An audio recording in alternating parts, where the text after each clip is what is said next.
ప్రార్థన. ఓం గురు బ్రహ్మ గురుర్విష్ణు గురుర్దేవో మహేశ్వర గురు సాక్షాత్ పరబ్రహ్మ తస్మై శ్రీ గురవే నమః. గురవే సర్వలోకానాం భిషజే భవరోగిణాం నిధయే సర్వ విద్యానాం శ్రీ దక్షిణామూర్తయే నమః. బృహద్వాసిష్ట సిద్ధాంతం పూర్ణబోధోపదేశిక వెంకటేశ్వర యోగీంద్రం సద్గురుభ్యో నమో నమః. ఆత్మానాత్మాతీతమనిశం కేవలాత్మోపదేశిక వేముల రామయార్య యోగీంద్రం సద్గురుభ్యో నమో నమః.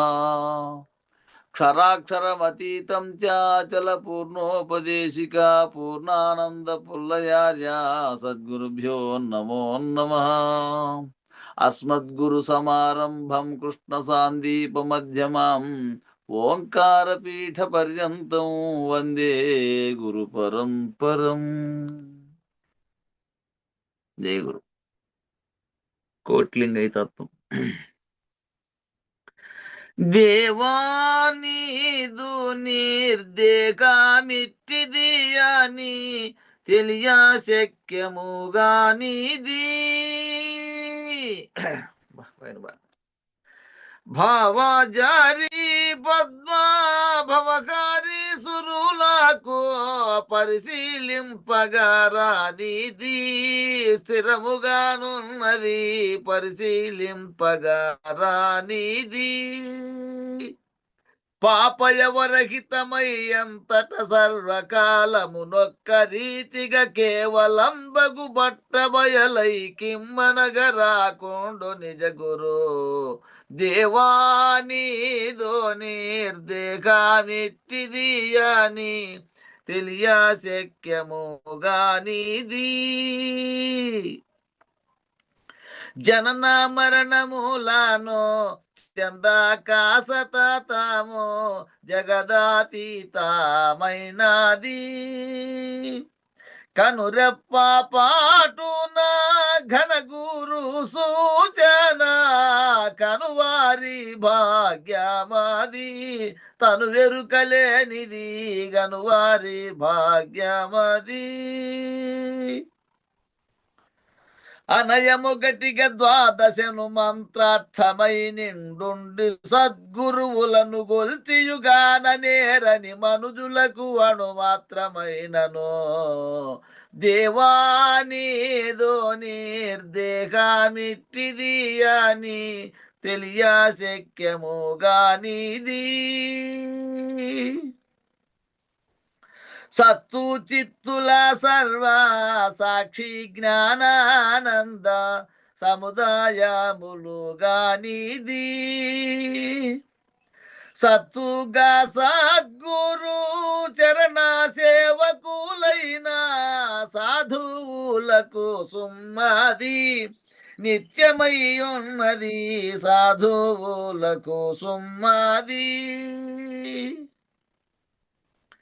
గుర్తు నెరుగు శరీరములకు కొంత మూలము లేదటని గురుడంతు చెప్పిన ఎరుకలేకను ఉత్త పరిపూర్ణమై ఉన్నది దేవానీదో నిర్దేకామిట్టిది అని తెలియ శక్యముగానిది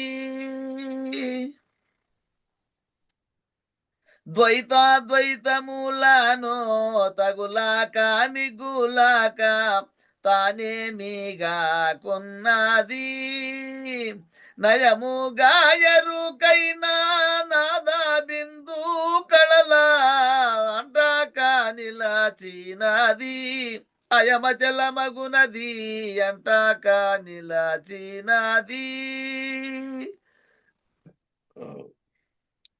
ఐదు భూతములైదు కోశములాత్మజీవుడు జగముగారడి ఐదు స్వప్నము వంటిదనిగను మాన్యులకు గాకితరులకు గురు దేవానీదో నిర్దేకామిట్టిది అని తెలియ శక్యముగానిది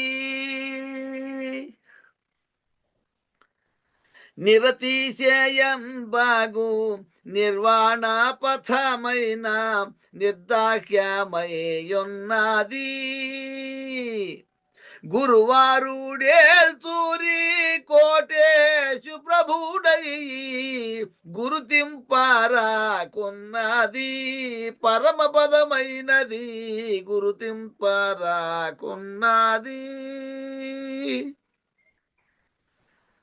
సరగునను శ్రీకోటిలింగయ సద్గురుని కృపచేతగాంతియు పరమ పురుషుండైన బయలది పామరపు పాండిత్యులకు గురు దేవానీదు నిర్దేకామిట్టిది అని తెలియా శక్యము గానిది. జై శ్రీ సద్గురు ప్రభు మహారాజుకు జై. పూర్ణానంద పుల్లయార్యులకు జై. విశ్వానంద కృష్ణమూర్త్యార్యులకు జై. అనంత కోటి గురు భక్త మండలికి జై. గురు పరంపరముకు జై. జై గురుదేవ. జై గురు. కరెక్ట్గా అదే తత్వమే ఆ కోర్టింగయ్య తత్వంలో ఈడొచ్చే అంశమే వచ్చింది. ఆ 5లు, ఆ 5, 25, 5, 25 తత్వాలు కాంది ఇది అని వచ్చినట్టుగా ఆ విదేహ స్థితి గురించి అందరికీ జై గురు. ముందు గురు పరంపరంకు జై.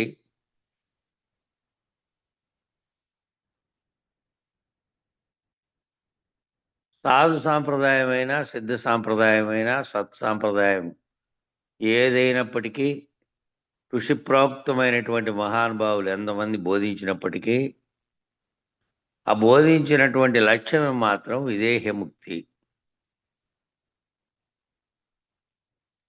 విదేహముక్తి మొదలం. ఆ విదేహ స్థితి చాలా ముఖ్యమైనది. ఆ నిర్ణయం అనేది ముఖ్యమైనది. ఆ బయలుస్థితి నిర్ణయం చాలా ముఖ్యమైనది. ఖండాఖండములుగా చూస్తే ఇది 25, అది 25. ఆ 25 పర్ముటేషన్స్ అండ్ కాంబినేషన్స్ వేస్తే 25 టు ది పవర్ ఆఫ్ 25 కాంబినేషన్లు వస్తాయి.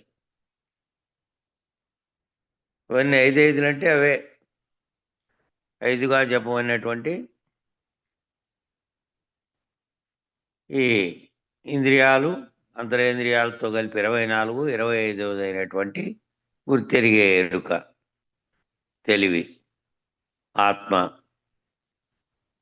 దాంతో కలిపి 25 అన్నాడు. ఇవన్నీ వేరువేరుగా చూసినప్పటికీ, కాంబినేషన్స్గా చూసినప్పటికీ ఈ 25కు 25 వచ్చాయి. కాబట్టి అధికముగా నిర్మితమైంది. అన్ని పర్ముటేషన్స్, కాంబినేషన్స్ వచ్చాయి. దీనిని ఏమంటారు అంటే ప్రమేయములు అంటారు. ప్రమేయములు. అప్రమేయో హృషికేశో, ఇదేమో విష్ణుమూర్తికి ఇది పేరు. అప్రమేయుడు ఆయన. కేశవునకు అప్రమేయుడు అని పేరు. అంటే 5, 25గా ఉన్నటువంటి పిండ బ్రహ్మాండములన్నీ ప్రమేయాలే. దాని ప్రమేయంతోనే అవన్నీ ఏర్పడినవి. బ్రహ్మాండంగా ఏర్పడిన వాటిలోని అంశాలే మళ్ళా పిండాండాలుగా ఏర్పడడానికి కారణ వస్తువులైనవి. కాబట్టి విష్ణుమూర్తి ఏమో అప్రమేయుడు. ప్రమేయం లేదు, ఏ ప్రమేయం లేదు. ఇట్లా మారేటువంటి అవకాశం లేదు. కాబట్టి అక్కడ కూడా విశేష లక్షణమే ఉందంటే ఏదైనా ఒకటిగా అవ్వడము అయ్యే అవకాశము ఆయనకు లేదు. విశేష లక్షణంగా ఉండడమే తప్ప అది ఒకటిగా అయ్యే అవకాశం, వేరుగా అయ్యే అవకాశం లేదు. అంతటా ఉన్నటువంటి బయలుగా ఉండే అవకాశం ఉంది. కానీ ఇక ప్రమేయంగా మారితే ఇవన్నీ ఈ కాంబినేషన్లు వచ్చేటువంటి విడిపోవడం, చేరడం అనేటువంటి లక్షణాలు ఉన్నటువంటివి అయ్యే అవకాశం లేదు ఆయనకు. అప్రమేయుడు. అంతటా ఉన్నటువంటి బయలుగా ఉండే అవకాశం ఉంది. అప్రమేయుడైనటువంటి వాడికి ఏదో ఒక ముక్క అయినటువంటి ఖండముగా కానీ అన్ని ముక్కలు కలిపితే అఖండముగా కానీ ఆవరణ సహితుడు అయ్యేటువంటి అవకాశం లేదు. ఏదైనా ప్రమేయం ఉంటేనే ఈ ముక్కలైనటువంటి అనేక ముక్కలు కలిస్తే ఖండముగా అనేకాలుగా విడిపోవడం కానీ మళ్ళీ అన్ని కలిపి అఖండముగా అవడం కానీ లేవు. ఆవరణ సహితుడయ్యే అవకాశం లేదు. ఆవరణ రహితంగా ఉన్నటువంటి స్థితిలో ఉన్నాడు, అప్రమేయంగా ఆవరణ రహితంగా. కాబట్టి ఆ అప్రమేయ లక్షణాన్ని ఈ కందార్థంలో సూచిస్తున్నారు. ఖండాఖండములుగా తోచుతున్నదంతా ఎరుకే, అనేకత్వంగా నీకు తోచుతున్నదే, నీకు కనపడుతున్నదే, అదంతా ఎరుకే. ఈ పండు బాగుందండి, ఈ పుష్పం బాగుందండి, ఈ దృశ్యం బాగుంది, ఈ సంగీతం బాగుంది, ఈ భోజనం బాగుంది, ఈ నిద్ర బాగుంది, ఈ మెలకువ బాగుంది, ఈ జగత్తు బాగుంది, ఈ అడవులు బాగున్నాయి, ఈ ఆకాశం బాగుంది, ఇవన్నీ అనిపిస్తున్నటువంటి ఇంద్రధనస్సు బాగుంది, జలపాతం బాగుంది, ఈ పర్వతం బాగుంది, ఇట్లా మొత్తం బాగుందని నీకు కనపడుతున్నటువంటి జననం నుంచి మరణం వరకు కూడా ఏమేమైతే నువ్వు చూస్తున్నావో ఇవన్నీ కూడా ఈ జననం బాగుంది, అంతా బాగుంది అనే సూత్రం మీద జీవభావం అంతా నిర్మితమై ఉంది. ఈ బాగుంది బాగుంది అన్న దానికి కనుక తేడా వస్తే చాలు, ఇక చలనాలు ఆరంభమైపోతాయి. దాంట్లో నుంచి నిశ్చల స్థితి చెడిపోతుంది.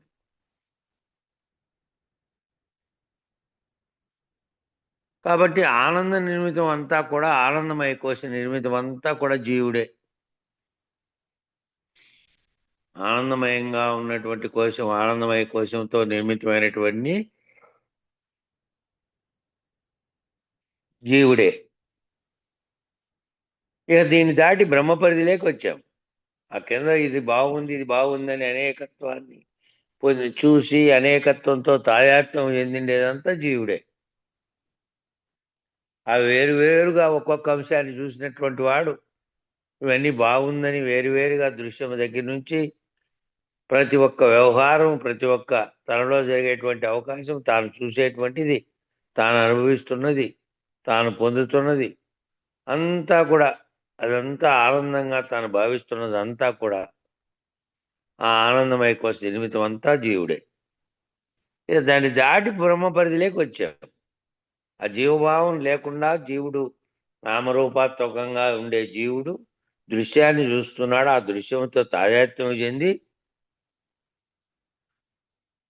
ప్రపంచంలో కనపడితేటువంటి ప్రకృతితో తాదాత్మ్యం చెంది, తాను రోజు అనుభవిస్తున్న వ్యవహారాలతో తాదాత్మ్యం చెంది అదంతా బాగుందండి అని అనుకుంటూ దానితో ఆనందిస్తూ, మళ్ళీ అది లేనప్పుడు, ఆ పొందలేనప్పుడు ఏవేవైతే పొంది ఆనందిస్తున్నాడో అవి పొందలేనప్పుడు దుఃఖం కూడా వస్తుంది. ఆనందము దుఃఖము ఆ రెండిటి స్థితి అదంతా కూడాను ఆ జీవుడి స్థితిలో నుంచి అనుభవిస్తున్నాడు. కాబట్టి జీవుడుగా అనుభవిస్తున్న స్థితిలో నుంచి నీ అసలు స్వరూపం ఎక్కడి నుంచి వచ్చిందో అక్కడికి ప్రయాణం కామన్నప్పుడు, అక్కడికి చూడు ఇక్కడి నుంచి అన్నప్పుడు ఏమవుతుందంటే, శరీరంగా నామరూపాత్మకమైనటువంటి దాంతో మూడవస్థలను అనుభవిస్తున్న దాన్ని, ఈ మూడవస్థలు కలుగుతున్న దేహంగా ఉండే తాదాత్మ్యతలో నుంచి సాత్యత్వ స్థితిలో తుర్య స్థితిలోకి పోయి అక్కడి నుంచి చూస్తే ఈ అన్నిటికీ కారణమైనటువంటి కేవలం చైతన్యంగా ఉన్నటువంటి ప్రత్యేగాత్మ, జీవుల్లో ప్రత్యేగాత్మ స్థితి, అఖండంగా ఉన్నటువంటి పరమాత్మ స్థితి, ఈ రెండు ఒక్కటే అని నువ్వు బ్రహ్మ పరిధిలోకి వచ్చావు, బ్రహ్మస్థితిలోకి పోయినావు. బ్రహ్మనిష్ఠుడై నేనే బ్రహ్మమును, ఆ బ్రహ్మమే అఖండ చైతన్యంగా ఉన్నది, ఖండాఖండములుగా మారితే జీవులుగా అయింది. ఈ ఖండాఖండములైన దాంట్లో నుంచి పోతే ఒక్కటే ఉన్నది, ఒకే చైతన్యం ఉన్నది, అదే బ్రహ్మము అనే స్థితిలో పరిధిలోకి వచ్చావు. కాబట్టి ఈ దివ్యానందం, ఆత్మానందం, బ్రహ్మానందం, చిదానందం ఇలా చాలా చాలా ఆనందాలన్నీ ఉన్నాయి. ఇందాక చెప్పినవన్నీ, ఇంతాక ఇది బాగుంది బాగుంది బాగుంది అని చెప్తా వచ్చినవన్నీ జీవుడు పొందేటువంటి ఆనందాలు, నామరూపాత్మకమైన కాని అయినటువంటివి. ఇదేమో దివ్యానందం, ఇది దివ్యమైంది. ఇది మళ్ళీ ఇది కదలిక లేకుండా ఏదైతే ఉందో ద్వంద్వ పరిస్థితులు లేనటువంటి ఆనందాలు. ఆత్మానందం, నేనే ఆత్మ అనేటువంటి స్థితిలో ఉన్నది. బ్రహ్మానందం, నేనే బ్రహ్మమును. ఇంకా బ్రహ్మము నేనంటే మళ్ళీ జీవుడుగా పొందేటువంటి ద్వంద్వాలతో పని లేదు. నేను సాక్షిగా, సర్వసాక్షిగా ఉన్నటువంటి బ్రహ్మాండ చైతన్యంగా ఉన్నటువంటి బ్రహ్మానందాన్ని, చిదానందం. ఇట్లా ఆనంద స్వరూపాలుగా కావడానికి బ్రహ్మజ్ఞానావళి మాలలో ఉన్నటువంటి ఇలాంటి ఆనంద స్థితులన్నీ ఏ కరువు పెడతారు. ఏ ఏ అన్వయానికి ఏ ఆనందం నిర్ణయం అవుతుందో ఒకదాని తర్వాత ఒకటి క్రమంగా చెప్పేశారు. అట్టిన ఆ విధంగా ఉన్నటువంటి ఆనంద నిర్ణయం అనేటువంటి అఖండ లక్షణం ఏదైతే ఉన్నదో ఆ అఖండంబగు ఎరుక కదరా మాయన్న, అది కూడా ఎరుకే అని చెప్పారు. ఆ అఖండమైనటువంటి అఖండంబగు ఎరుక కూడా, ఆ అఖండమైనటువంటి ఆనందం కూడా ఎరుకేను. దాన్ని గుర్తిస్తాండేది, అది నేనేనని చెప్తాండేది, అది బ్రహ్మం అని చెప్తాండేది, ఆ దివ్యానందం, ఆత్మానందం, బ్రహ్మానందం అని చెప్తాండేది కూడా ఎరుకేను. ఖండ లక్షణాల నుంచి అఖండ లక్షణుడై పోయినది కూడా ఎరుకేను. కాబట్టి ఈ నాలుగు, ఆ నాలుగు, ఈ రెండిట్లో దీంట్లో ఉండే అహములు, దాంట్లో ఉండే అహములు, ఈ రెండు ఆ రెండు అహములు కలిసి అంతా ఎరికే కదరా మాయన్న అని ఒక అందార్థంలో చెప్పారు. ప్రార్థనా శ్లోకంలో ఏమైంది? ప్రార్థన చేసేటప్పుడు మనం బ్రహ్మానందం పరమసుఖదం అన్నాం. బ్రహ్మానందం పరమసుఖదం కేవలం జ్ఞానమూర్తిం ద్వంద్వాతీతం గగన సదృశం తత్వమస్యాది లక్ష్యం, ఇది చెబుతున్నాం కదా మనం. దాంట్లో ఏమనింది? మొదటి ఆ శ్లోకంలో బ్రహ్మానందం పరమసుఖదం అన్నారు. బ్రహ్మముగా ఉంటే బ్రహ్మానందం అంటే ఏది? తానే బ్రహ్మమైనటువంటి శరీరంతో కాకుండా సర్వసాక్షి స్థితిలో ఉన్న చైతన్యంగా ఉన్నటువంటిది పరమసుఖదం అన్నారు. మళ్ళీ అఖండ స్థితిలో ఉంది కాబట్టి దాంట్లో ఖండ స్థితిలోకి వచ్చేటువంటి, దాంట్లో ద్వంద్వములు అనుభవించే స్థితి లేనటువంటి స్థితిలో ఉంటే అది పరమసుఖదం అన్నారు. కేవలం అని కూడా అన్నాం. కేవలం జ్ఞానమూర్తి అన్నాం. కేవలం జ్ఞానమూర్తి ఉన్నాడు, ఆకారమూర్తి లేడు. ఆకారమూర్తిగా ఉన్నటువంటివన్నీ కింద ఉన్నాయి. ఆ పై స్థితిలో ఉన్నటువంటి కేవలం జ్ఞానమూర్తిగా ఉన్నటువంటి కేవల చైతన్యంగా ఉన్నటువంటిదే బ్రహ్మం. అక్కడ ఇంకా కేవలం అని కూడా అన్నాం. ఆ కేవలం అనేది ఏంది? అఖండ లక్షణంగా ఉంది. ఈ ఖండస్థితి నుంచి అఖండ స్థితికి మొట్టమొదటి పరిణామం చెందాలి. మొట్టమొదటి పరిణామం చెందాలంటే జీవుడు నేనెవడో అని ప్రశ్నించుకున్న కాటి నుంచి ఇంకా మొత్తం సాంఖ్యం అంతా దాటుకొని, ఆ సాంఖ్యంలో చెప్పబడినటువంటి లక్షణాలన్నీ ఉన్నాయి నీకని జీవుడికి చెప్పారు. ఆ జీవుని లక్షణాల కాటి నుంచి మహావాక్య సారమైనటువంటి నేనే ఈ మొత్తం అంతటికీ కారణమైనటువంటి సంకల్పాన్ని కలిగి ఉన్న అఖండ ఎరుకగా ఉన్నటువంటి బ్రహ్మమును అనే స్థితి దాకా పరిణామం చెందాలి. ఖండ స్థితి నుంచి అఖండ స్థితికి మొట్టమొదటి పరిణామం చెందాలి. ఇంకా పరిణామం చెందితే తప్ప, ఆ స్థితిలోకి వస్తే తప్ప నువ్వు నిర్ణయాత్మక స్థితి అయినటువంటి, అది కూడా రహితమైపోయినటువంటి బయలు స్థితిని నువ్వు ఊహించడం లేవు. అది గురువు చేత నీకు చెప్పబడినప్పటికీ నువ్వు ఆ ఊహను అందుకోవాలి అంటే ఈ అఖండ గురు పరమాత్మ, అఖండ స్థితి అయినటువంటి నేనే ఆ అఖండమైనటువంటి ఎరుకను. నేనే అఖండంగా బ్రహ్మాండ ఎరుకగా, పిండాండ ఎరుకగా 2 రకాలుగా ప్రవర్తించినటువంటి ఆ 2 నేనే అనే స్థితి దాకా నిర్ణయం అయితే తప్ప ఇక అవతలకు ఉన్నటువంటి దాన్ని తెలుసుకోలేవు. కాబట్టి నిశ్చయ జ్ఞానం, నిర్ణయాత్మక స్థితి, నిశ్చయాత్మక జ్ఞానం పొందాలి అంటే దీనికి వస్తు నిశ్చయ జ్ఞానం అని పేరు. వస్తు నిశ్చయ జ్ఞానము అంటే నువ్వు వస్తువు స్థితిలో నుంచి నీకు కనపడినటువంటి బ్రహ్మాండంలో అనేక వస్తువులని కనపడ్డాయి. అంతకుముందు దృశ్యం కనపడింది, జీవుడుగా శరీరం కనపడింది, ఎదురుగా అనేకం కనపడినాయి. ఆ స్థితిలో నుంచి నువ్వు పరిణామం చెందుతూ వెనక్కి పరిణామం చెందడం అంటే మళ్ళీ మార్పు ద్వారా ఇంకా అనేకత్వాన్ని పొందడం కాదు. అనేకత్వ స్థితిలో నుంచి ఏకత్వ స్థితిలోకి వెనక్కి మూలంలోకి నువ్వు ఎక్కడి నుంచి వచ్చావో ఆ మూలంలోకి ప్రయాణం చేస్తే నిర్ణయాత్మక నిశ్చయాత్మక జ్ఞానం పొందుతావు. ఆ నిర్ణయాత్మక జ్ఞానం ఏదైతే ఉందో దాన్నే వస్తునిశ్చయ జ్ఞానం అన్నారు. వస్తునిశ్చయ జ్ఞానం వస్తువు ఏది, వస్తువుకున్న లక్షణాలు ఏమిటి, శరీరానికి ఉండే లక్షణాలు ఏమిటి, భౌతిక ప్రపంచం కనబడుతున్న దృశ్య ప్రపంచానికి ఉండే లక్షణాలు ఏంటివి, ఈ లక్షణాలన్నిటి పరిశీలన చేసుకుంటూ ఈ లక్షణాలు ఏ ఆత్మగా భావిస్తున్న దానికి ఏ లక్షణాలు ఉన్నాయి, దానికి ఏమన్నా వస్తు రూపంలో ఉండేటువంటి లక్షణాలు ఉన్నాయా, అది కేవలం చైతన్యంగా ఉన్నదా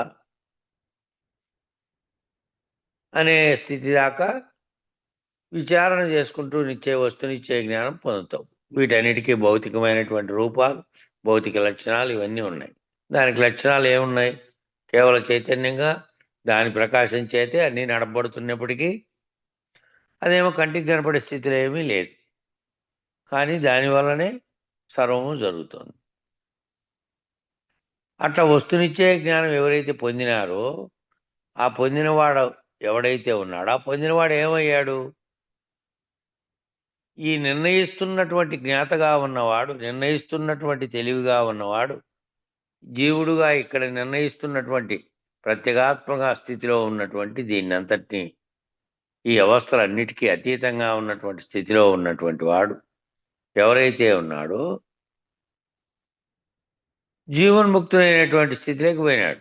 జీవన్ముక్తుడు అంటే అది జీవుడు స్థితిలో నుంచి తానే అఖండ ఎరుకుగా ఉన్నటువంటి ఈశ్వరుడు అని జీవుడుగా కాకుండా తానే అహం బ్రహ్మస్మి అనేటువంటి బ్రహ్మము తానేను అనే నిర్ణయం దాకా పోయినటువంటి వాడు జీవన్ముక్తుడు.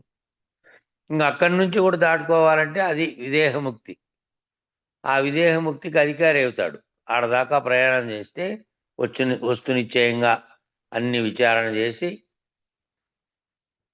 గురువు దగ్గర గురుపాదం పట్టినప్పటి నుంచి నేనెవరనే కాడ మొదలై సాంఖ్య విచారణ, దాంట్లోనే పిండ బ్రహ్మాండముల విచారణ అంతా వచ్చింది.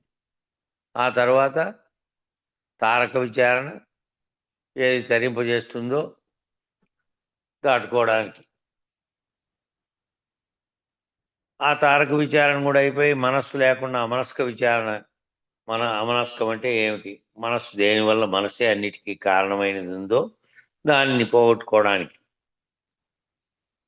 ఇదంతా అక్కడైనటువంటి ఆ స్థితి ఇవన్నీ తెలిసి విచారణ చేసుకుంటూ ఎవడైతే తానే అఖండ చైతన్యంగా ఉన్నటువంటి బ్రహ్మమును అనే దాకా పోయినాడో వాడు జీవన్ముక్తుడైనాడు. ఇంక అవతల ఏం కావాలి, ఇంకా విదేహముక్తి కావాలి. విదేహముక్తికి అధికారి. ఇది పోగొట్టుకుంటే దానికి అధికారి అవుతాడు. ఆ విదేహముక్తి కూడా పొందేకి వాడు ఎరుకను పోగొట్టుకోవడానికి అధికారి. ఎరుకను పోగొట్టుకోవడానికి నేను ఖండ ఎరుకలుగా ఉన్న స్థితిలో నుంచి అఖండ ఎరుక స్థితిలోకి వచ్చాడు. ఇంకా ఉంది అక్కడ కూడా ఎరుక. నేను బ్రహ్మమును అని చెబుతున్నది కూడా ఎరుకే. కాబట్టి అది కూడా పోగొట్టుకోవాలి. ఆ అఖండ ఎరుకను పోగొట్టుకోవడానికి అధికారి అయ్యాడు ఈ విచారణ ద్వారా. కాబట్టి నాకు అసలు తెలియదండి అనేవాడు దాన్ని పోగొట్టుకోలేడు. నాకు తెలియదంటే ఏంది తెలిసింది, నీకు తెలిసేది ఈ కింద వరకునైనా తెలిసిందండి నాకు. నేనంటే ఈ పలుకుతున్నటువంటి ఆ పలుకుతున్న నేనే ఈ సర్వమునకు చైతన్య స్వరూపంలో ఉన్నాను. ఈ ఆనంద స్థితులని చెప్పారే జీవితంలో జీవుడుగా భావించి ఇది బాగుంది, అది బాగుంది, నిద్ర బాగుంది, తిండి బాగుంది, ఏమిటేమిట్లో తాదాత్మ్యత చెందానో ఆ తాదాత్మ్యతలన్నీ దాటుకున్నటువంటి వాడు. దానితో శరీరంతో తాదాత్మ్యత లేనటువంటి స్థితిలో ఏది అఖండంగా ఉన్నదో ఆ ఆ స్థితిలోకి చేరినవాడు, బ్రహ్మానందం అనే స్థితిలోకి చేరినవాడు. ఆ బ్రహ్మానంద స్థితిలో దాకా పోయిండేవాడు. ఏది తెలిసింది వానికి? ఇంతకాలం నేను జీవుడుగా భావిస్తూ, శరీరమే నేనని భావిస్తూ, కంటికి కనపడిన దాంతో తాదాత్మ్యం చెందుతూ ఇదే నేనని అనుకున్నా. ఈ విచారణ ద్వారా నాకు తెలిసినది ఏమిటి అంటే నేనే బ్రహ్మమునని తెలిసేదాకా విచారణ చేశా. అనేక రకాల ఉదాహరణలు, అనేక రకాల ఆద్యారోపణలు, అపవాదములని చెప్పి అవన్నీ అపవాదాలుగా మళ్ళీ గురువు చేత అవే ముందు ఆరోపణ చేయబడి మళ్ళీ అవి లేనివేనని అవన్నీ ఒక్కటొక్కటిగా నీకున్న భ్రాంతులన్నీ పోగొట్టుకుంటే ఇక ఆ స్థితికి చేరావు. నాకు అసలు తెలియదండి అనేవాడు ఇంక దాన్ని ఎట్లా పోగొట్టుకుంటాడు? ఈ ముందు ఈ కిందివన్నీ తెలిసి పోగొట్టుకుంటే ఆ అసలైందేదో తెలిసిన తర్వాత ఇవన్నీ వద్దు నాకు, ఇంకా ఇవన్నీ శరీరంతో తాదాత్మ్యం చెందబడినటువంటి స్థితిలో నేను ఆ విధంగా భావించా. అంతకుముందు శరీరమే నేననుకున్నా, కనపడే దృశ్యం నేననుకున్నా, శరీరం పొందుతున్న ఆనందాన్ని ఆనందం అనుకున్నా, ఆ విషయాన్ని మళ్ళీ మళ్ళీ మళ్ళీ కావాలని కోరుకున్నా. ఇదంతా దీంట్లో దుఃఖము ఉంది, అన్ని ద్వంద్వాలు ఉన్నాయి, కష్టము నష్టము దుఃఖము బాధ ఆనందం అన్నీ. ఇవన్నీ కాదు, ఏ దానికైతే ఈ ద్వంద్వములు లేవో పరమ సుఖమైనటువంటి బ్రహ్మానందం కావాలి నాకు అనేటువంటి పరిస్థితిలో విచారణ చేసుకుంటూ పోయి తాను బ్రహ్మానంద స్థితిని పొందే కాటికి పోయినాడు. అవన్నీ తెలిస్తేనే ఇక అది కూడా వద్దు, ఆ అఖండ ఎరుక కూడా వద్దనే స్థితికి పోగొట్టుకుంటాడు. లేదంటే ఎట్లా పోగొట్టుకుంటాడు? పోగొట్టుకోలేడు. కాబట్టి నాకు తెలియదు, అసలు ఇది కిందది కూడా తెలియదు అంటే అది నిర్ణయ జ్ఞానం కాలేదు, నిశ్చయ జ్ఞానం కాలేదు.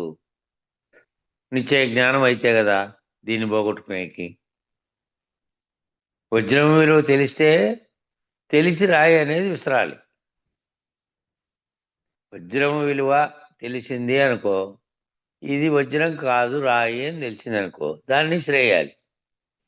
ఇది ఫలానాది వజ్రం అని తెలిసింది అనుకో, దాన్ని విసిరేయక్కర్లే. ఇంకా ఆ విలువ తెలవాలి కదా. తెలవకపోతే ఈ రాయి కూడా అనుకుంటాడు, ఆ రాయి అది రాయి, పనికిరానిది, అది అవసరం లేనిది, అది అంటేనే కదా ఇవన్నీ వదిలేసేది.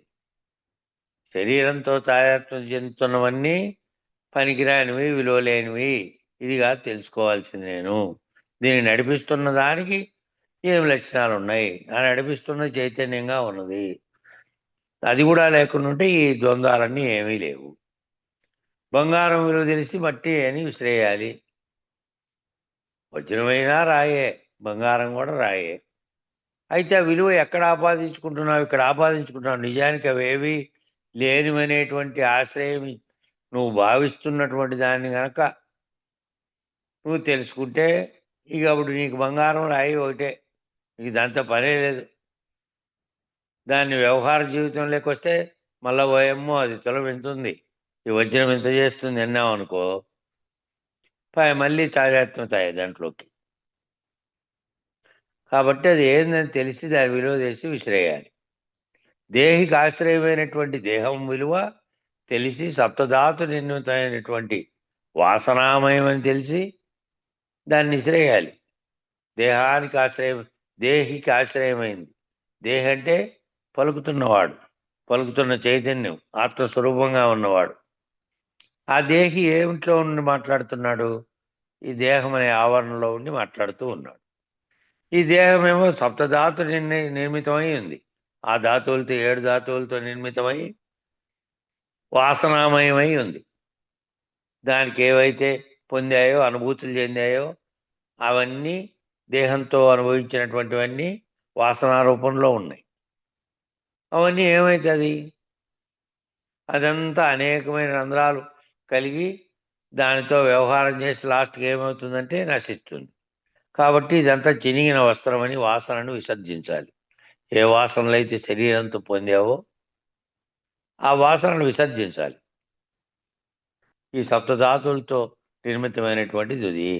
దీంట్లో ఉన్నటువంటి దేహి శరీర చింత లేకుండా శరీరం నుంచి విచారణ చేత తాను ఆ వస్తునిచ్చే జ్ఞానంగా ఉన్నటువంటి దాన్ని తెలుసుకొని దాన్ని వదిలేస్తే బ్రహ్మానందము పరమసుఖమైనటువంటి దాని స్థితిలోకి పోయాడు.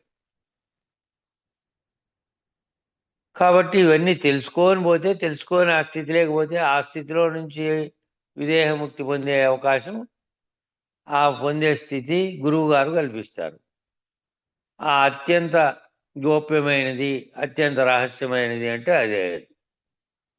నువ్వు ఆ స్థితిలో నుంచి దాటుకోవడమే రహస్యమైనది. గురువు చేత మాత్రమే తెలియబడి నువ్వు దాన్ని దాటుకునేది. కాబట్టి అంతకుముందు ఇదంతా తెలియకుండా ఎట్లా వస్తునిశ్చయం లేకుండా గురువు గారు దాటిస్తారంటే దాటించే పద్ధతి చెప్పాడు. చెప్పినప్పటికీ నీ ఊహలేకి రావాలి కదా. ముందు నువ్వు ఊహలేకి వచ్చింటే కదా శరీరం నేనుగా, ఈ పలుకుతున్న ఈ వస్తువులు, ఈ దృశ్యాలు ఇదంతా కాదు, ఏది చైతన్యంగా ఉన్నదో, ఏది ఫస్ట్ అఖండ బ్రహ్మముగా ఉండి అఖండ ఎరుకగా ఉన్నదో అదే ఖండాఖండములుగా అయింది. మళ్ళీ అక్కడ దాకా ప్రయాణం చేస్తే ఈ ఖండాఖండముల స్థితిలో నుంచి అఖండమైన ఎరుక రూపము ఆ స్థితిలో అది కూడా దాటుకుంటే అప్పుడు ఉంది అది విదేహముక్తి. కాబట్టి తస్మాత్ పరిహార్యతే నత్వం శోచితం అర్హసి అని భగవద్గీతలో కలిగినటువంటి శ్లోకంలో వాక్యం అది. దాని గురించి పెద్దగా చింతించే అవసరం లేదు. విసృజామ్యహం అంటాడు భగవద్గీతలో. కల్పదౌ పునః స్వామి, కల్పాది కాలంలో అన్నిటినీ సృష్టించాను అంటే కల్పం సృష్టించినప్పుడు ఈ సృష్టి ఏదైతే జరిగిందో ఆ సృష్టి జరిగినప్పుడు వీటన్నిటిని సృష్టించిన. మళ్ళీ ఏం చేసినా మళ్ళా నా లోపలికే తీసుకున్నా. నాలో నుంచి వ్యక్తమైనవి మళ్ళీ నా లోపలికే పోయినాయి. మరలా ఏం చేశాను అంటే తిరోధానం చేశాను. కొంతకాలం అట్లే పెట్టాను, మళ్ళా సృష్టి లేకుండా చేశాను, లోపలికి వెళ్ళిపోయింది. కాబట్టి ఇవన్నీ నా నుంచి వచ్చాయి, నా నుంచి ఏర్పడ్డాయి, మళ్ళా నాలోకి పోయినాయి. జీవుడు కూడా ఎవరైతే సంకల్పిస్తున్నాడో తానుంటే ఇవన్నీ, తాను లేనటువంటి స్థితిని కనుక గురి తిరిగితే, సంకల్పం లేనటువంటి స్థితి లేకపోతే, నిస్సంకల్పమైనటువంటి స్థితి లేకపోతే, ఈ విస్తీర్ణ చెందేటువంటి వ్యాపకం చెందేటువంటి స్థితిలో నుంచి రహితమైపోతే ఏమీ లేనటువంటి స్థితిలోకి లయమవుతుంది.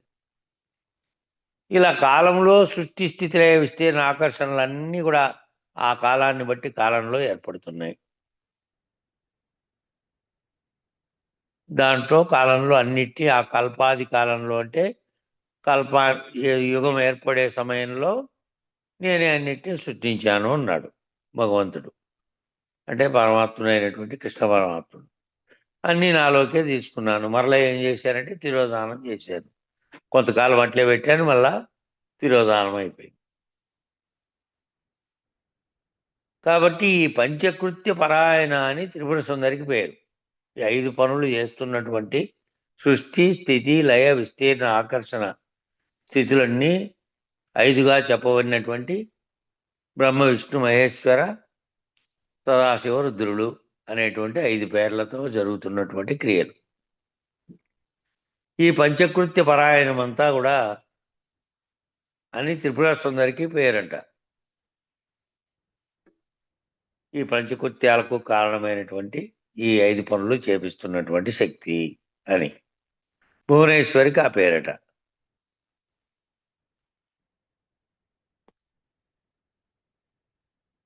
భువనేశ్వరికి ఆ పేరు. ఆవిడ పంచకృత్య పరాయణ. ఆవిడకు వేరే పని లేదట. అనంతంగా వ్యాపకమై ఉన్నటువంటి విశ్వంలో బ్రహ్మాండాలను సృష్టించుట, పోషించుట, లయించుట, తిరోధానం చేయుట, మరలా అనుగ్రహించుట అనేటువంటి 5 పనులు కూడా ఆ శక్తి స్వరూపంలో ఉన్నదే చేస్తుంది. ఆ శక్తికే మళ్ళీ ఆ పేర్లన్నీ పెట్టారు. ఆయా పనులను బట్టి, ఆ చేసిన పనులను బట్టి బ్రహ్మ, విష్ణు, మహేశ్వర, సదాశివ, రుద్రులు అనే పేర్లన్నీ పెట్టారు. ఈ ఏం చేస్తుంది? సృష్టిస్తుంది, పోషిస్తుంది, లయిస్తుంది, మళ్ళీ తిరోధానం చేస్తుంది, మళ్ళా అనుగ్రహిస్తుంది, విస్తీర్ణం చేస్తుంది, వ్యాపకం చేస్తుంది, అన్నీ చేస్తుంది. ఈ 5 పనులను చేస్తుంది. ఇదే పని చేస్తుంది ఆవిడ అఖిలాండేశ్వరి అనే పేరు కూడా అందుకే పెట్టారు. ఇలా సూచనగా చెప్పబడుతుంది, వాటిలో సూచనగా చెప్పబడుతుంది. కానీ ఈ ఖండము, అఖండము, దీంట్లో ఉన్న అహము, దాంట్లో ఉన్న అహం. ఈ ఖండంలో ఉన్న అహం నేనంటోంది, అఖండంలో ఉన్న అహం తానంటోంది. అది బ్రహ్మం అంటోంది, ఇది జీవుడు అంటోంది.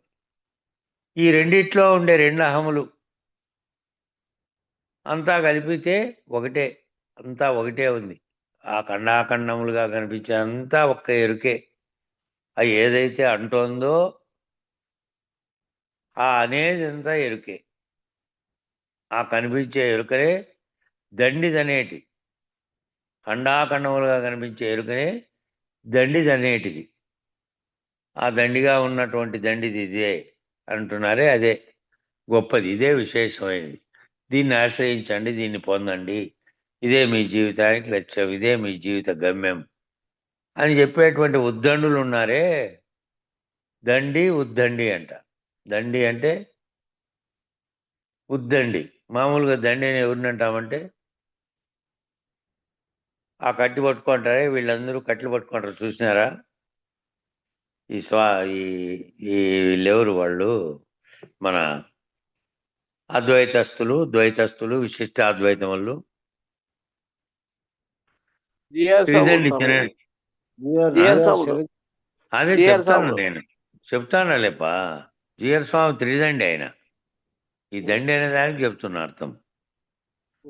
ఏకదండి పట్టుకునేవాడు ఎవరు అంటే, అద్వైత గురువులంతా ఏకదండి పట్టుకుంటారు కంచిపీఠం వాళ్ళు. ఒకటే దండి, ఒకటేనంటే ఉన్నది ఒక్కటే, ఉన్నది బ్రహ్మమే అని చెప్పేదానికి ఉదాహరణ అది. ఒక్క దండి, ఏకదండి. 2 దండులు పట్టుకునే వాళ్ళు ఉన్నారు, వాళ్ళు ద్వైతులు. జీవుడు వేరు, దేవుడు వేరు అని చెప్తారు. అందుకని 2 కర్రలు పెట్టుకుంటారు వాళ్ళు. ఇక విశిష్టాద్వైతులైనటువంటి త్రిదండి అంటే, ఇప్పుడు త్రిదండి చిన్నజీయర్ స్వామి ఉన్నాడే, వాళ్ళు త్రిదండి. త్రిదండి అని పేరుకు ముందర కూడా కలుపుకుంటాడు ఆయన. పెద్ద జీయరు, చిన్న జీయరు అనే జీయర్ అనేదేమో వాళ్ళకు దానికి పదవి. మఠాధిపతిని వాళ్ళు జీయరు అంటారు. కంచి కామకోటి పీఠాధిపతినేమో పీఠాధిపతి, కంచిపీఠము, కంచిపీఠాధిపతి. ఈయననేమో సరస్వతి అని పిలిచేది ఉంది. కంచిపీఠాధిపతి జయేంద్ర సరస్వతి, విజయేంద్ర సరస్వతి. సరస్వతి అంటే విజ్ఞానానికి రూపంగా, జ్ఞాన స్వరూపానికి రూపంగా పెట్టారనుకోండి. అయితే వీళ్ళు ఏకదండులు, వాళ్ళు ద్విదండులు, వాళ్ళేమో త్రిదండులు. ఇట్లా 3 రకాలుగా చెప్పబడినటువంటి దాని గురించి చెబుతానంట. ఏంటంటే దండి అనేది ఇక్కడ దండి, ఉద్దండి అంటే దండం అంటే వెన్నుపాము. వెన్నుపాము నిటారుగా నిలపగలిగిన వానికి దండి అని పేరట. కాలనియమంతో పని లేకుండా నిటారుగా నిలబెట్టగలిగి సహస్రారమందు దృష్టి నిలిపి పగలు రాత్రి గుర్తించకుండా ఉండేటువంటి నిర్ణయ స్థితికి చేరినటువంటి వారికి దండి అని పేరట. అట్లా భావనలో దండి అని నీ వెన్నుపూసను నిలబెట్టుకోగలిగి పగలు రాత్రితో పని లేకుండా ఎప్పుడూ కూడా దానిని గుర్తించకుండా నిర్ణయ స్థితికి చేరినటువంటి వారిని దండి అని పెట్టారు. దానికి ఉదాహరణగా వీళ్ళు ఏం చేస్తున్నారు? ఒక ఎదురుకర్ర తీసుకొని ఆ ఎదురుకర్రను దండిగా, అదే దండి, దాన్ని పెట్టుకొని దానికి ఒకటి పైన చిన్న మూట కట్టింటారు, దాంతో చేసి చూపిస్తున్నారు. కాబట్టి ఆ నిర్ణయం చేత బ్రహ్మనిష్ట పొందినట్లయితే ఉద్దండు అవుతాడు. ఉద్దండు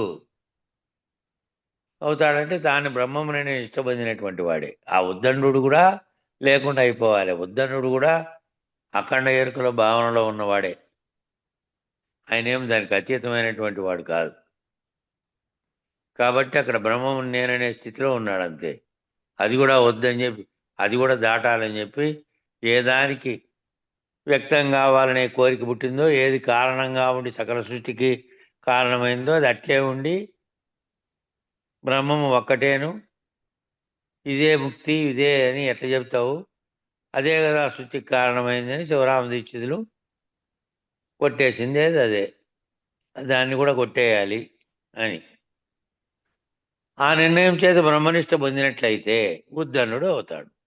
కాబట్టి ఈ ఖండాఖండములుగా ఉన్నటువంటి ఎరుకే నీ లక్ష్యం అని చెప్పేటువంటి బ్రహ్మనిష్ఠులందరూ ఉద్దండులే. అటు వరకు చేరినవి కూడా ఉద్దన్నుడే. ఆ ఉద్దన్నుడు కూడా పోవాలి. ఇంకా ఉద్దన్నుడు ఉన్నా కూడా అఖండ ఎరుకే ఉద్దన్నుడు అనేది కూడా. ఖండాఖండములుగా ఉన్నది ఈ అనేకత్వంగా ఉన్న జీవుడి కాటి నుంచి బ్రహ్మము దాకా అఖండంగా ఉన్నది అన్ని ఎరుకే. ఎరుకే నీ లక్ష్యము. ఆ ఎరుకను గుర్తించి నువ్వు దాన్ని రహితపరుచుకునే వరకు ఈ ఖండాఖండములుగా ఉన్న ఎరుకే నువ్వు, ఆ ఎరుకవే నువ్వు, ఆ ఎరుకే బ్రహ్మము, ఆ ఎరుకే బ్రహ్మం కాబట్టి నువ్వు కూడా బ్రహ్మము అనే స్థితిలో దాకా పోయిన వాళ్ళు ఉద్దండులే. ఆ ఉద్దండం అంటే ఉత్కృష్టమైన దండం. ఉద్దండం అంటే ఏంటంటే ఉత్కృష్టమైనటువంటి దండం. అది గొప్పది చేతిలో కర్ర పట్టుకున్నాడే. ఉత్కృష్టమన్నే గొప్పదన్నే అంతా ఒకటేలే. ఆ, ఆ. ఉద్దండం అంటే ఉత్కృష్టమైన దండం అంటే ఉద్దండం అంటే అదే. అంటే యోగాభ్యాసం చేత సమాధి నిష్ట చేత పరమైనటువంటి బ్రహ్మానుసంధానం చేసి బ్రహ్మర్షుడై సాలోక్య సామీప్య సారూప్య సాయుధ్య ముక్తులు అనేటువంటి చతుర్వేద ముక్తులు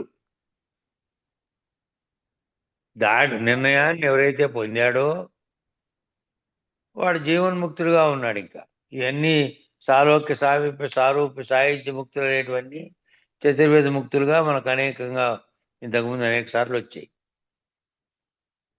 భక్తి పరంగా ఇతర పరంగా నువ్వు భావన చెంది సాహిత్యము సామీప్యము సారూప్యము సాలోక్యం అనేటువంటి స్థితిలో నువ్వు మళ్ళీ నేను బ్రహ్మనిష్ఠుడు అనే స్థితిని ఎరిగి ఆటికి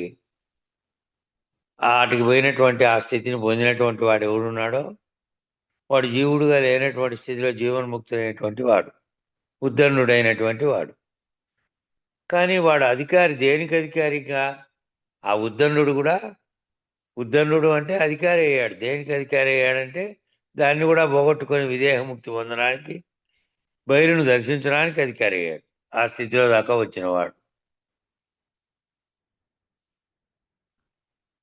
కాబట్టి ఉద్దన్నుడు స్థితిలో నుంచి బయలును దర్శించడానికి నిర్ణయాన్ని పొందినటువంటి వాడు అధికారి అయ్యాడు. అలా బయలును దర్శించినటువంటి వాడెవరో వీళ్ళందరూ ఉన్నారే, దండిదనేటి ఉద్దండుల కలనైనా కనరా మా తండ్రి. వాళ్ళు చెప్పేదంతా ఎరుక పద్ధతిరా నాయన, ఇది కను ఈ ఉద్దండులంతా చెప్పేది.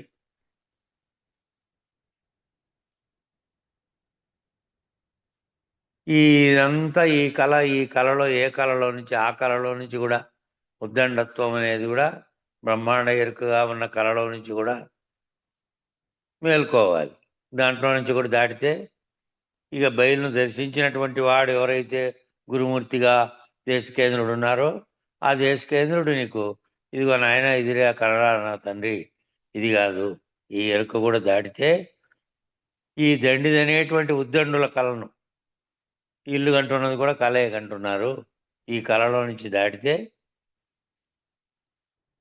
వీళ్ళు చెప్పేదంతా ఎరుక పద్ధతేను కళ పద్ధతేను, ఇది కూడా దాటుకోవాలి. ఒక్కొక్కప్పుడు ఉంటుంది, ఒక్కొక్కప్పుడు ఉండదు. బ్రహ్మాండం ఉన్నంత కాలమే, బ్రహ్మ నిర్వాణంతో అన్నీ పోతాయి. ఆ బ్రహ్మాండము బ్రహ్మ అనే భావనతో నువ్వు ఉన్నంత కాలమే ఉన్నాయి. బ్రహ్మ నిర్వాణం అయితే బ్రహ్మాండము లేదు, పిండాండము లేదు, బ్రహ్మాండము లేనటువంటి అవతల బయలు స్థితిని గురించి తిరిగితే ఈ పిండ బ్రహ్మాండములని ఊహ చేసినది ఆ బ్రహ్మం అనేటువంటిది కూడా నిర్వాణం అయిపోతుంది. ఆ బ్రహ్మం అనేది ఏమి శరీరంతో లేదు కదా, అది కేవలం చైతన్యంగా ఉంది ఆ బ్రహ్మం అనేది. అది నిర్వాణం చెందితే అది లేనిదైతే బ్రహ్మము. బ్రహ్మాండ పిండాండములు రెండు పోయినాయి. రెండు పోయి అవతల ఏముందో దాంట్లో అది ఉంది అని చెప్పడానికి కానీ, లేదు ఇట్లుంది అని చెప్పడానికి కానీ, ఆ చెప్పడానికి చెప్పేవాడు కూడా లేడు. కాబట్టి బ్రహ్మకర్మతో ప్రారంభమయ్యి, బ్రహ్మకర్మ అంటే ఏం కర్మ? ఏ అఖండ ఎరుక సంకల్పించిందో వ్యక్తం కావడానికి దానితో కర్మ ప్రారంభమైంది. బ్రహ్మాండం అనే కర్మ అది అనేకత్వాన్ని పొంది కిందికి దిగొచ్చి ఇదంతా కల్పించుకుంది. ఆ కర్మతో ప్రారంభమైంది మళ్ళీ ఎక్కడితో పోయింది? బ్రహ్మ నిర్వాణంతో పోతుంది. బ్రహ్మ నిర్వాణంతో ముగిసిపోతుంది.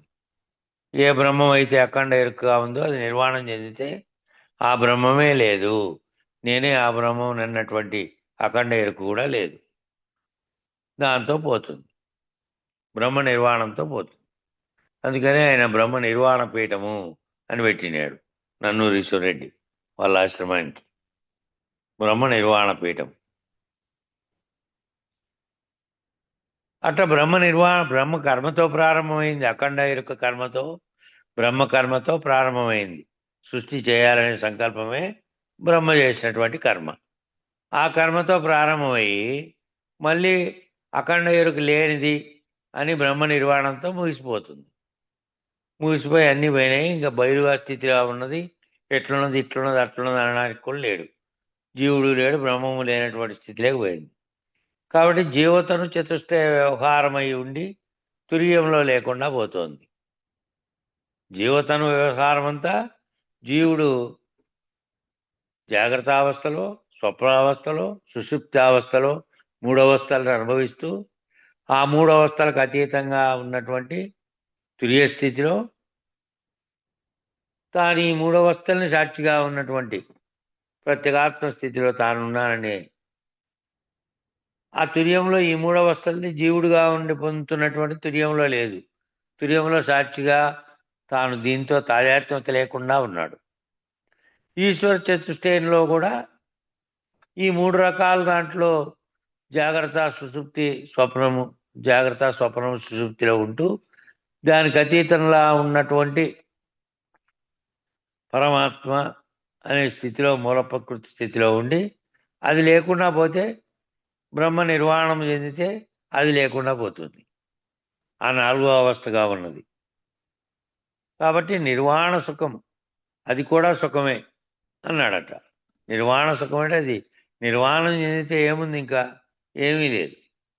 అదేం సుఖం అంటే అది శాశ్వతమైనటువంటి సుఖం. దాంట్లో ఇంకేం లేదు. ద్వంద్వం మళ్ళీ ద్వంద్వానికి కారణమైనటువంటిది వచ్చేకి కానీ మళ్ళీ ఆ ద్వంద్వాల్లో ఉండే సుఖదుఖాలనే ద్వంద్వములు కానీ కష్ట నష్టములని మార్పు చెందే స్థితే లేదు. నిర్వాణమైనటువంటి దాంట్లో ఉన్నటువంటి సుఖం ఏమిటి? నిర్వాణ సుఖం అంటే ఆ సుఖంలో మళ్ళీ మార్పు చెందేటువంటిది లేదు. అది కూడా సుఖమే అన్నాడు బుద్ధుడు. ఈ అనేది ఎవరు? ఆ నిర్వాణం కూడా సుఖమేను, నిర్వాణం చెందడం కూడా సుఖమే అనిండేది ఎవరంటే బుద్ధుడు అన్నాడు. నిర్వాణ సుఖంలో జ్ఞానోదయం అయింది అని. తాను ఆ నిర్వాణ సుఖం ఏదైతే పోయిందో జ్ఞానోదయం అయిందని. ఆ జ్ఞానోదయం అయిన తర్వాత ఇంక ఇది లేనిది, ఇదంతా లేనిదే, కేవలం జ్ఞానంలో ఏ జ్ఞానంలో ఉందో ఆ జ్ఞానంలో ద్వంద్వములు లేవు. ఇంకా అట్లా ఏమి నిర్వాణం చెందింది? ఏది భావిస్తోందో, ఏది ఈ సంకల్పిస్తోందో, ఏది సర్వమునకు కారణమయ్యిందో అది నిర్వాణం. శరీరం చెందడం అంటే ఏమో ఇది లేదు, ఇది వేరే, ఇది దీనంతకి ఇదే, దీనికి ఏ కారణంతో పని లేదు. ఇది నశిస్తుంది వేరువేరుగా. ఎట్లా నశించినప్పటికీ శరీరం అనేటువంటి లక్షణాలతో, రోగంతో, లేకపోతే కుంగి కృషించో ఇంకోటో ఏదో ఒకటి శిథిలమవుతుంది. శిథిలం కావడం అనేది వస్తు లక్షణం. ఈ శరీరంగా ఉన్న దాని లక్షణం ఎప్పటికైనా నశించేటువంటి గుణం కలిగినటువంటి లక్షణం. కాబట్టి నిర్వాణం చెందడం, నిర్వాణ సుఖం అంటే నిర్వాణం చెందడం అంటే జ్ఞానోదయం అయ్యి ఏ జ్ఞానం చేత ఈ సర్వము భావించాడో ఆ జ్ఞానము రహితమైపోతే అది నిర్వాణం చెందినట్టు. బ్రహ్మ నిర్వాణం అనేది దాన్నే కదానా? అదే బ్రహ్మ నిర్వాణం అంటే అఖండ ఎరుక కూడా పోయిందని. ఆ, బ్రహ్మం కూడా నిర్వాణం చెందాడు. నేను బ్రహ్మమును అన్నాడు అంతవరకు. నేను జీవుని కాదు బ్రహ్మమును అంటే ఈ సృష్టి అనే కర్మను ప్రారంభించినటువంటి బ్రహ్మ. ఆ కర్మ కూడా పోవాలంటే అది నిర్వాణం చెందాలి, ఆ బ్రహ్మం అనేటువంటి చైతన్యం కూడా. కాబట్టి బుద్ధుడు చెప్పినటువంటి ఇదేంటంటే జ్ఞానం అతీతం అయిపోతే, జ్ఞానం నిర్వాణం చెందితే ఇంకా నిర్వాణాన్ని పొందాడు. ఏ నిర్వాణం అని అడిగారు బ్రహ్మనిష్ఠులు. పిండాండ పరిధిలో నుండి నిర్వాణం ఉన్నది, బ్రహ్మాండ పరిధిలో కూడా నిర్వాణం ఉన్నది. పిండాండ పరిధిలో నిర్వాణం చెందడం అంటే తాను జీవుడనే భావనలోంచి తన మూల వస్తువుగా ఏదైతే ఉన్నాడో ఆ స్థితిలోకి పోవడం. బ్రహ్మాండ పరిధిలో నిర్వాణం అంటే ఆ బ్రహ్మాండంలో ఏది బ్రహ్మము అంటున్నాడో ఆ బ్రహ్మం అంటున్న స్థితిలో నుంచి ముక్తుడు కావాలి. జీవభావం నుంచి ముక్తుడయ్యేటప్పుడు కూడా నిర్వాణ స్థితి నుంచి వెళ్ళాడు. నిర్వాణం చెందడము అంటే ఏది ఇందాక చెప్పారో ఏ జ్ఞానంతో సర్వమును తెలుసుకుంటున్నాడో అది కూడా రహితమైపోయినటువంటి స్థితి. ఇక్కడ జీవుడనే పరిధిలో లేడు ఇంక. ఇక్కడ నిర్వాణం చెందాడంటే జీవుడనే భావన లేకుండా నేను జీవుడిని, నేను మళ్ళీ ఫలానా కృష్ణమూర్తిని, నేను ఫలానా ఊరు, ఫలానా కథలు అన్నీ కూడా శరీరానికి సంబంధించిన జీవభావాల్లో అంటూ వచ్చినవన్నీ లేకుండా అయిపోయాడు. తాను కేవల జ్ఞానస్వరూపుడు అనేటువంటి బ్రహ్మాండ చైతన్యం ఏదైతే ఉన్నదో ఆ చైతన్యమే నేనుగా అనేకత్వాన్ని పొందింది. ఇక్కడ నేననేటువంటి అహము, బ్రహ్మాండ అహము, పిండాండ అహములు అనేటువంటి ఈ రెండు అహములు, ఆ నాలుగు కూడి అఖండమైన ఎరుకగా ఉన్నటువంటి బ్రహ్మాండ కర్తననే స్థితిలోకి పోయింది. అది కూడా నిర్వాణం చెందితే పిండాండ బ్రహ్మాండ కర్తలు ఇద్దరూ లేరు. ఆ పరిధిలో నిర్వాణం అయింది మళ్ళా. కాబట్టి జీవభావం ముక్తులయ్యేటప్పుడు కూడా నిర్వాణ స్థితిలో నుంచి వెళ్తాడు. కాబట్టి బ్రహ్మనిష్ట నుంచి పరమైనటువంటి పరబ్రహ్మము, బ్రహ్మనిష్ట నుంచి పరమైనటువంటి పరబ్రహ్మం. ఇంకా పరబ్రహ్మ స్థితి లేకపోతే అక్కడ లేదు మళ్ళా నేను బ్రహ్మనైనా అనేది లేదు. ఈ కర్మకు కారణమైనటువంటి మొదటి అఖండ ఎరుకగా ఉన్న బ్రహ్మనిష్ట కూడా లేదు. బ్రహ్మనిష్ఠుడు అనేది కూడా లేదు. ఇంకా బ్రహ్మనిష్ఠుడుగా ఉన్నానంటే అఖండ ఎరుకగా ఉన్నాననే అది కూడా లేదు. నేను ఉన్నాననేదే లేదు.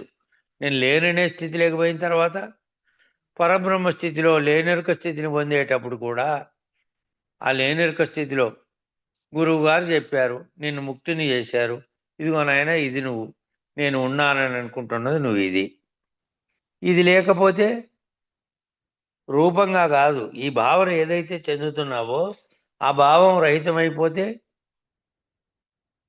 భావాతీతమైనటువంటి స్థితిలో ఈ సృష్టి, నువ్వు, నేను, బ్రహ్మాండం ఏర్పడకముందు ఏ స్థితిలో ఉందో దాన్ని ఊహించు.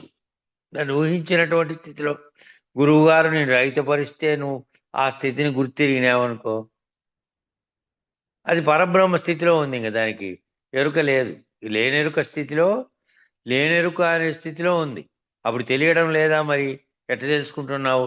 గురువుగారు చెప్తుంటే నువ్వు కనుక్కుంటున్నావు కదా, కనుక్కుంటుంటే తెలివి అనేది ఉన్నట్లే కదా అని అంటే ఆ తెలివి లేనిదేనని అర్థమైపోయిన తర్వాత లేనెరుక అనే స్థితిలో కలలో నుంచి మేల్కొన్నవాడు కల లేనిదని ఎట్ట తెలుసుకున్నాడో, గురువుగారు తెలిపిన తర్వాత తాను ఈ శరీరంగాను, ఈ శరీరానికి కారణమైన బ్రహ్మాండంగాను అన్నిటిగా భావించిందంతా కూడా ఈ లేనెరుకే, లేకనే తోచినట్టుగా ఊహించి చేసింది సర్వము. కాబట్టి ఆ లేనెరుక స్థితిని పొందేటప్పుడు కూడా నిర్వాణ స్థితి ద్వారానే అది బ్రహ్మ నిర్వాణము అయింది. అక్కడ బ్రహ్మ నిర్వాణం అయిందంటే ఇదంతా పోయింది కళ. ఆ బ్రహ్మ నిర్వాణం పొందిన తర్వాత కూడా కనపడుతోంది, వ్యవహారం చేస్తోంది. వ్యవహారంలోకి తాజాత్వం చెందకుండా చేస్తోంది. లేనెరుకగా భావించి ఆ లేనెరుకలో నటిస్తున్న దానిలా చేసింది. కాబట్టి ఏం చెబుతున్నాడు? ఇదంతా కూడా చిన్న కళ, పెద్ద కళ అని రెండు కళలుగా విభజించాడు. ఇదంతా చిన్న కళ, ఈ వ్యవహారం మొత్తం అంతా ఈ నేను పుట్టి నా పేరు ఇది, నా ఊరు ఇది, నేను వ్యవహారం చేసినది, పుట్టి చేసిన సర్వచర్యలు చిన్న కళ అయితే ఆ బ్రహ్మాండకర్తగా ఉన్నటువంటి ఆ పెద్ద కళ కూడా పోవాలి. ఆ పెద్ద కళ ఈ బ్రహ్మాండాన్ని సృష్టించినటువంటి బ్రహ్మం నేననేటువంటి కళ కూడా ఆ పెద్ద కళ. అచల పరిపూర్ణ రాజయోగం అంతా పిండాండ పద్ధతి జీవతను చతుష్టయము నిర్మితమైందంతా కూడా నరస్వప్నం అని అచల పరిపూర్ణ రాజయోగం ఏం చెప్పింది?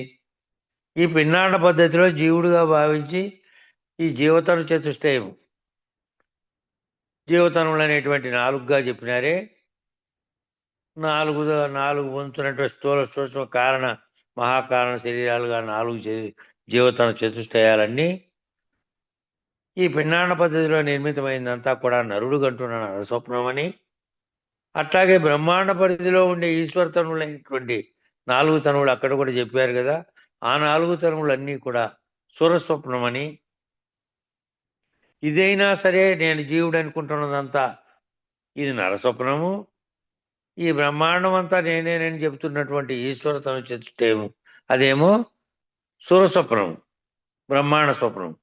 ఈ ఎరుకేమో నరస్వప్నం, ఆ ఎరుకేమో బ్రహ్మాండ స్వప్నం, సురస్వప్నం. ఏదైనా స్వప్నమే కదా. నేను ఇది కాదు, నేను జీవుణ్ణి కాదు, నేను బ్రహ్మమును అనేది అఖండ ఎరుక స్థితిలో ఉన్నది కూడా స్వప్నమేనా కాదా? ఏ స్వప్నంగా ఉంది? ఇన్నాళ్ళు జీవ స్వప్నంగా ఉంది. ఇంకా జీవ స్వప్నం అంతా నరస్వప్నం. అక్కడ పోయి అది కూడా నిరసన చెందితే ఆ సురస్వప్నంలో నుంచి కూడా మేల్కొన్నట్టు. ఆ సురస్వప్నంలోంచి మేల్కోలేకి గురువు కావాలి. నువ్వు గురువు మెలకువ చేపించేవాడు కావాలి, నిన్ను మేల్కొల్పేవాడు కావాలి. ఎవరైతే ఆల్రెడీ మేల్కొని తాను అశరీరుడై శరీరం ఉన్నప్పటికీ తాను ఒక లేనెరుక పద్ధతిలో వ్యవహారం చేస్తూ జీవిస్తున్నాడో ఆ స్థితిలో ఉన్నటువంటి గురువు దేశకేంద్రుడైన గురువు కావాలి. ఆ స్వప్నం నుంచి కూడా దాటిస్తాడు నిన్ను. కాబట్టి కలలో వచ్చిన శరీరాలు ఎలాగో అలాగే అని పంచదశాక్షరి మంత్రం ఏం చెప్పింది? స్వప్నే ప్రతీయమానాని రూపాని యథాతథ, కర్పూర కలిక దీప సంయోగం జ్యోతి రూపం యథాతథ. ఈ రకమైన పద్ధతిగా దృఢీకరించబడాలి. ఈ పద్ధతిలో కలలో వచ్చిన శరీరాలు ఎలాగో అలాగే ఈ కళ లేనిదే, ఈ నరుడనే కళ లేనిదే, ఆ బ్రహ్మాండంగా భావిస్తున్నటువంటి బ్రహ్మాండాన్ని కలగంటున్నటువంటి సురస్వప్నమైనటువంటి బ్రహ్మం అనే కళ కూడా కలే. ఈ రెండు కళల్లోంచి ఇది అది రెండూ లేనివేనని, స్వప్నంలో తోచినటువంటివేనని, స్వప్నంలో ప్రతీయమానాన్ని రూపాన్ని యథాతథ. స్వప్నంలో ఏవేవైతే తోచాయో రూపాలు అవి నిజానికి లేవు బయటికి చూస్తే. అట్లాగే కర్పూర కలికి దీప సంయోగం జ్యోతి రూపం యథాతథ. కర్పూర రూపంలో ఆకృతి కలిగి ఉన్నాడు శిష్యుడు. శరీరంగా ఉన్నటువంటి భౌతికంగా ఉన్నటువంటి జీవుడనే భావనలో నుంచి ప్రయాణం చేసి ఆడదాకా పోయినాడు గురువు చేత. ఆడికి పోయి వాళ్ళకి ఏమైంది? ఆడికి పోయిన తర్వాత కర్పూరం అనే రూపంలో ఉన్నటువంటి జీవునికి అయినటువంటి శిష్యునికి జ్యోతి రూపంలో జ్ఞాన రూపంలో ఉండేటువంటి గురువు అనే అగ్ని తగిలింది. తగులుతానే ఇది పోయింది. కర్పూర రూపంలో ఉండే శిష్యుడు పోయాడు, కరిగిపోయాడు. ఈ కరిగిపోయిన దాంట్లో ఈ కర్పూరం కరిగేదాకా ఉంది ఆ జ్యోతి జ్ఞాన రూపంలో. అది కూడా పోయింది. అది పోయింది. అది పోయిన తర్వాత రెండు పోయినాయి. ఏంపా దృష్టాంతం ద్రాష్టాంతం, అదే దృష్టాంతం దృష్టాంతం దాష్టాంతం రెండు లేవు. ఇంకా ఇది అది అది దానికి ఉదాహరణ చెప్పారు. ఈ రెండు కలిసే వరకు ఇది భౌతిక రూపం ఉంది కర్పూరము. ఆ గురువు అనేటువంటి జ్ఞాన జ్యోతి కలిసిన తర్వాత ఇది కరిగిపోయేదాకా ఉండి దీని యొక్క రూపాన్ని పోగొట్టి ఆ గురువు అనే అగ్ని అది పోయింది. రెండు లేకుండా ఇది ఈ రకమైన పద్ధతిగా దృఢీకరించబడాలి. ఈ వాక్యం కాటికి నిలుపుదాం. ఈ ఏతన్ విద్యా శుద్ధ వియత్కించిన నాస్తి అనేదేమో మన మంత్రానికి మూలమంత్రం సంస్కృతంలోది. అక్కడి నుంచి రేపు మొదలు పెడదాం. మంగళం చెప్పండి. జై గురుదేవ. గురునకు జై మంగళమనరం గురుదేవ. గురుమూర్తిని గనుగొనరమ్మా. తరుణులార ఈతనికి భక్తితో మురియుచు మ్రొక్కిన మోక్షము చేకురు. గురునకు మంగళమనరమ్మా మద్గురుమూర్తిని గనుగొనరమ్మా. అక్షర పురుషుండనరాదమ్మా అక్షర పురుషుండనగాదమ్మా. క్షర పురుషాక్షర పురుషుల కావలి పురుషోత్తముడన బరగిన మాయి. గురునకు మంగళమనరమ్మా మద్గురుమూర్తిని గనుగొనరమ్మా. క్షేత్రజ్ఞుండనరాదమ్మా ఈ క్షేత్రమతండనగాదమ్మా. క్షేత్రజ్ఞుని తక్షేత్రంబును ఏ మాత్రము తగులక పాత్రుడైనయి. గురునకు మంగళమనరమ్మా మద్గురుమూర్తిని గనుగొనరమ్మా. స్మరణ రూపుడనరాదమ్మా విస్మరణ రూపుడనగాదమ్మా. స్మరణ లేక విస్మరణగా కథ స్మరణ విస్మరణ ఎరుకలేని. గురునకు మంగళమనరమ్మా మద్గురుమూర్తిని గనుగొనరమ్మా. దేకియనుట కనరాదమ్మా ఈ దేహమతండనగాదమ్మా. ఆకం భావన కంఠ సొంటులకు దేకి దేహముల తెరువు భూని. గురునకు మంగళమనరమ్మా మద్గురుమూర్తిని గనుగొనరమ్మా. పిండ రూపుడను రాదమ్మా బ్రహ్మాండ రూపుడను కాదమ్మా. పిండాండ బ్రహ్మాండ భాండముల నిండియుండి అవి రెండుగాని. గురునకు మంగళమనరమ్మా మద్గురుమూర్తిని గనుగొనరమ్మా. జ్ఞాని అనుట కనురాదమ్మా జ్ఞాని అనుట గది లేదమ్మా. జ్ఞానాజ్ఞానములో ననొక్కటియు తానుగాక శూన్యానికి మీరిన. గురునకు మంగళమనరమ్మా మద్గురుమూర్తిని గనుగొనరమ్మా. యోగి అనుట కనరాదమ్మా మరి భోగి అనుట కని కాదమ్మా. యోగి భోగి ఉద్యోగములంటని భాగవతాన్వయ భవ కృష్ణుండనే. గురునకు మంగళమనరమ్మా మద్గురుమూర్తిని గనుగొనరమ్మా.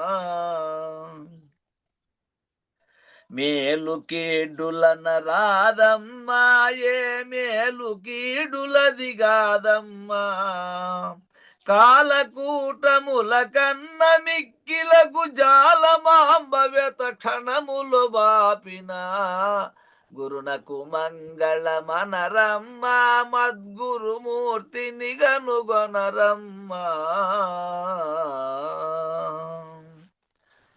జై శ్రీ సద్గురు ప్రభు మహారాజుకు జై. పూర్ణానంద పుల్లయాదులకు జై. విష్ణుఆనంద కృష్ణమూర్త్యాజులకు జై. అనంత కోటి భక్త మండలికి జై. గురు పరంపరముకు జై. జై గురు. జై గురు. జై గురు స్వామి. జై గురు.